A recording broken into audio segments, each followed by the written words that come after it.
Hello friends, आप देख रहे हैं YouTube channel loco pilot Avinash. दोस्तों, बात करते हैं लोको पायलट क्या होता है।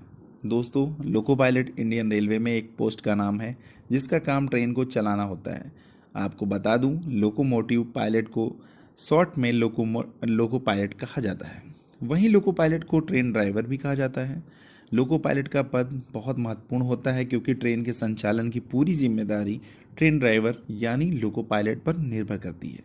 लोको पायलट बनने के लिए आपको रेलवे भर्ती बोर्ड द्वारा आयोजित ALP exam, assistant loco pilot exam देना होता है। यहाँ ध्यान रखिए, आप डायरेक्ट लोको पायलट नहीं बन सकते। पहले आपको असिस्टेंट लोको पायलट के माध्यम से ग्रुप सी कर्मचारी के रूप में कार्य करना पड़ता है। इस ग्रुप से आपको लोको पायलट पद के ग्रुप बी में प्रमोट कर दिया जाता है। इसके बाद आपको लोको पायलट का सीनियर पद दिया जाता है। फिर आप बन जाते हैं ट्रेन ड्राइवर, एक लोको पायलट। अब जानते हैं इसके लिए क्या क्वालिफिकेशन होनी चाहिए। दोस्तों, क्वालिफिकेशन की बात करूं तो जो स्टूडेंट इस पोस्ट को पाना चाहते हैं उन्हें मिनिमम 10th पास होना चाहिए। कैंडिडेट को कम से कम आईटीआई पास होना जरूरी है, जो कि मैकेनिकल, ऑटोमोबाइल, इलेक्ट्रिकल, इलेक्ट्रॉनिक्स या इंजीनियरिंग किया हुआ होना चाहिए, जो कि all India council for technical education मतलब एआईसीटीई से अप्रूव्ड हो।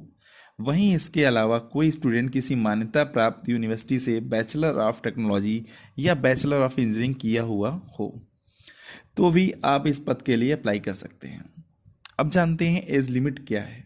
एएलपी का फॉर्म भरने के लिए स्टूडेंट की उम्र सीमा 18 से 28 वर्ष होनी चाहिए। ये एज लिमिट सभी स्टूडेंट के लिए है। वहीं जो स्टूडेंट रिजर्वेशन कैटेगरी में आते हैं उन्हें उम्र सीमा में छूट मिलती है। जैसे SC/ST को 5 इयर्स, ओबीसी को 3 इयर्स, पीडब्ल्यूडी अपर को 10 इयर्स, पीडब्ल्यूडी ओबीसी को 13 इयर्स, पीडब्ल्यूडी SC/ST को 15 इयर्स छूट मिलती है। अब बात करते हैं फॉर्म भरने के लिए फ़ी कितनी लगती है। फ़ी की बात करें तो जनरल और ओबीसी कैटेगरी से बिलोंग करने वाले कैंडिडेट को 500 रुपये लगते हैं। वहीं SC/ST, ex serviceman, PWD, female, transgender, minorities, EBC को 250 रुपीज़ लगते हैं। इतना तो आप समझ गए होंगे। दोस्तों, वीडियो आपको अच्छी लग रही हो तो एक लाइक तो बनता है। अब जानते हैं एग्ज़ाम के कितने स्टेज होते हैं। दोस्तों, एग्ज़ाम के 3 स्टेज होते हैं। तीनों स्टेज को पास करने के बाद 4th स्टेज है DC मतलब डॉक्यूमेंट वेरिफिकेशन। दोस्तों, सबसे पहले एग्ज़ाम के तीनों स्टेज को सबसे पहले समझ लेते हैं। मतलब number 1 CBT computer based test. इसका मतलब है एग्ज़ाम ऑनलाइन होगा। आपको सारे क्वेश्चन का जवाब कंप्यूटर पर ही देना होगा, इसलिए इस एग्ज़ाम के लिए आपको कंप्यूटर का नॉलेज होना कंपलसरी है। वहीं सेकेंड एग्ज़ाम का सेकेंड स्टेज भी CBT ही है मतलब कंप्यूटर बेस्ड टेस्ट। इस एग्ज़ाम में पार्ट A व पार्ट B एग्ज़ाम है। दोनों एग्ज़ाम अलग अलग होगा। पहले वाले से ये एग्ज़ाम डिफरेंट है।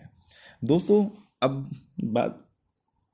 अब बारी आती है एग्ज़ाम के 3rd स्टेज की, जो कि कंप्यूटर बेस्ड एप्टीट्यूड टेस्ट के नाम से जाना जाता है। इस एग्ज़ाम को साइको टेस्ट भी कहा जाता है। तो दोस्तों, आपने एग्ज़ाम के तीनों स्टेज को भलीभांति समझ लिया है। नेक्स्ट वीडियो में जानते हैं इसका सिलेबस क्या होता है। धन्यवाद।